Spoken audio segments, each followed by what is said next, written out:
guys, this is Charlie Shrem. I'm with Hogane and Arne Blitz of Friend Cloud, which is an amazing decentralized operating system. And these guys can tell you a lot more about the project, but I'm really excited to be joining the project as an advisor and working with these guys on building out the future of this operating system.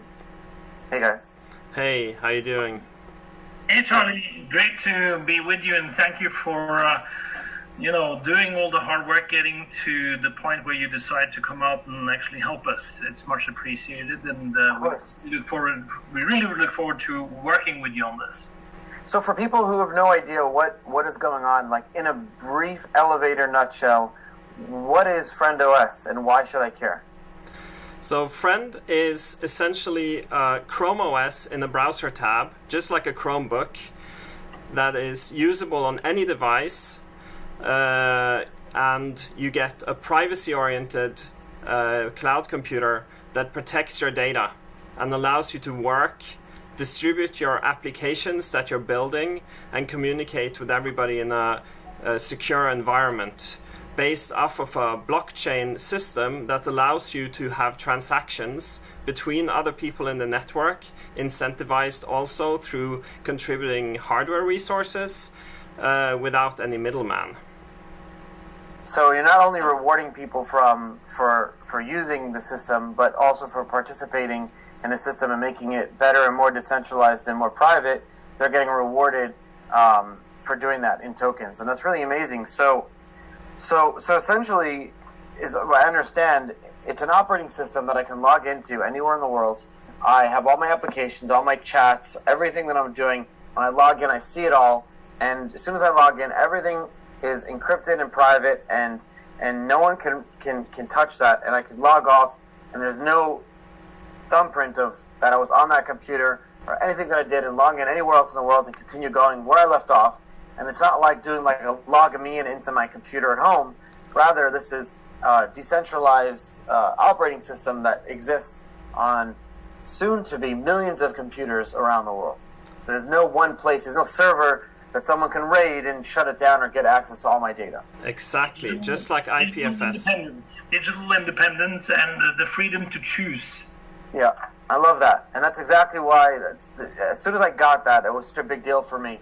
That I was like, I need to be involved in this project. It really is a huge deal for that. And I mean, we could jump into it and talk about the different technology, but I want to keep this extremely high level. But so tell me about you guys. The project is amazing, but of course, when you're investing in a company, you're getting involved, you're investing in the team. So tell us about you guys and why people should trust you to be able to lead the charge in this, building out this amazing technology. So Arne Blitz is my name, and I have 2 exits in fintech already in the fiat world. I bootstrapped a company over 13 years within equity-based incentives, accounting, valuation and disclosure, and incentives design, a software as a service company. And obviously, incentives, as we all know, is rather important when it comes Very to important. projects. Yes, that's really what it all boils down to. So I know this from the fiat world in and out, and built the company on that, and that has been sold twice now after I did my exit. So before that, I used to drive submarines for a living, and I've been working in the shipping industry as a Norwegian. I have technical education, but I haven't coded much since 1993 in Turbo Pascal. But at least I understand enough to be able to talk to Hogne about deep matters. And so business background and some legal background, and I also been a politician lobbyist for the Norwegian ship owners, so I understand a bit of that game. So Interesting. So I'm more of the Very colorful background. Yeah, it's a business more background and trying to get things executed, make things happen, and build teams and help home in any way I can. Yeah, and I'm a computer nerd, essentially, who got his education studying philosophy and history. I was programming from the age of 6 on old Commodore computers, And as I got married, I needed to get a job and essentially cut my hair, right? So I got a computing job, a developer job with an advertising firm back in 2001, and then that led me into deeper things. I was into open source with operating system projects, and was disillusioned, and finally realized that, yeah, I can do this. I just need to learn a little. And I did, and in 2014 I got the chance to build an operating system of my own with a great team. I think it's important to add that after my exit in the old company, I was charged with a challenge to protect whistleblowers with anonymous communication in 2013. This was done by a consortium of I guess repentant financial institutions in Europe, trying to make good what the financial crisis proved bad. So I was charged with the challenge of building that company up, and faced immediately in June 13 the challenges with Manning getting his sentence, and then with Snowden, and with Lavabit and Silent Circle, and starting to doubt the tech stack of the company that I was trying to build up. And then, as you know, in October 13, the head of security for Google left Google and started for NSA. And that's when I understood that integrity and operating, we are in deep trouble here. And it's about freedom of speech, and it's about privacy, and it's about democracy, and a lot of important things. So that was the prime for me, and by, I don't know, divine intervention, karma, or whatever you like to call it, my network and Hogna's network intersected, and we met in early 14. And during the very first interactions, we understood we had the same values, we had the same concerns, and we had the same worries and same life goals. Yeah, and then we understood, together there is something here, we can actually give it a shot. Yeah. And that's really it.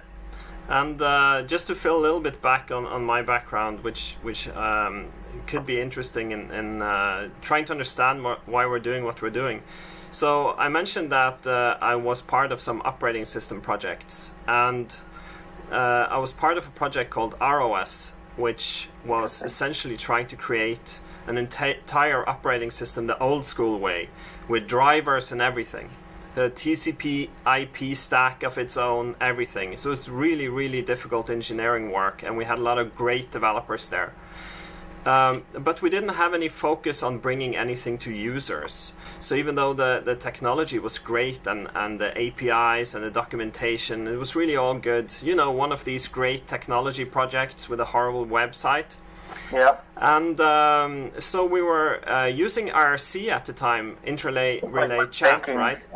My banking account, website. It's like looks like it's DOS. Yeah, it is. It's a perfect programmer's environment for communicating. Yeah. It's where codes talk back, right? And we were in the chat room discussing Apple, discussing Microsoft, discussing all kinds of obscure operating systems people may not have heard about, like Syllable and Haiku. Yeah.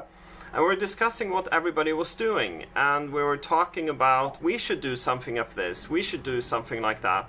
And it didn't fit into our kind of roadmap, and it never happened. And so we wanted to fork the project in an elegant way to create something a bit more modern, picking up the ideas of what other people were doing. And we never really got the organization to do it, and people were doing this part-time, they were doing other things. And so it wasn't really until after several attempts, actually, 2014, that Arne came in, we got some finance in, and we could finally pay people to actually stay on the project to actually get the job done, and that was pivotal. So what about you, Charlie? I'm curious. I mean, your background, and you're a quite famous guy, but how did you get into Bitcoin? What happened with you? What drove you into Got involved in Bitcoin about 8 or 9 years ago, and for the same reasons you guys are doing what you're doing, I fell in love with the technology and kind of what human empowerment and liberty can give people, the ability to be more free and to not have to worry about like the unfairly someone coming down and trying to do something to you without the ability to defend yourself, and make the world a much more level playing field. And that's why I really got involved in crypto in the early days.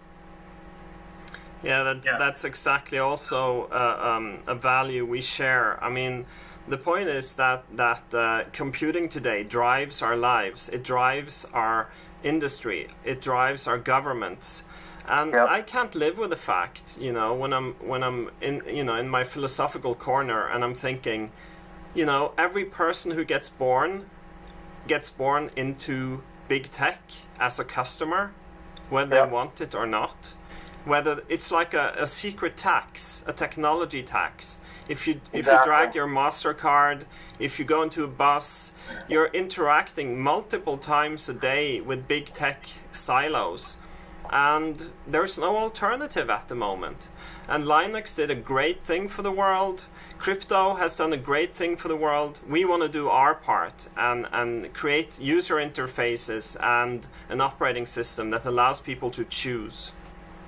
To connect it all and to have an experience that is okay for those who might have developed a Silicon Valley allergy, or if you like, a situation today where you cannot really have a digital life unless you use 1, 2, 3 out of the big 6 Yeah. out of Silicon Valley. Your digital life needs to be as private as your analog life. Exactly. Yeah. For that to not work, it needs to be even playing fields. Well, thanks, guys. I mean, that's amazing stuff, and it sounds like we're all aligned on the same things. Absolutely. So Awesome. this is where we use the token, just like others who are trying to achieve DAO, a distributed autonomous organization, use the token to give people the chance to have an opinion, to have part ownership, to care, to suggest changes, to vote on those changes, and even be part of making those changes through incentives, and even be part of running the network by downloading a friend core, run a node, and earn tokens. So utility is both governance and for using and for being part of and be part of the control of. It has to be this way.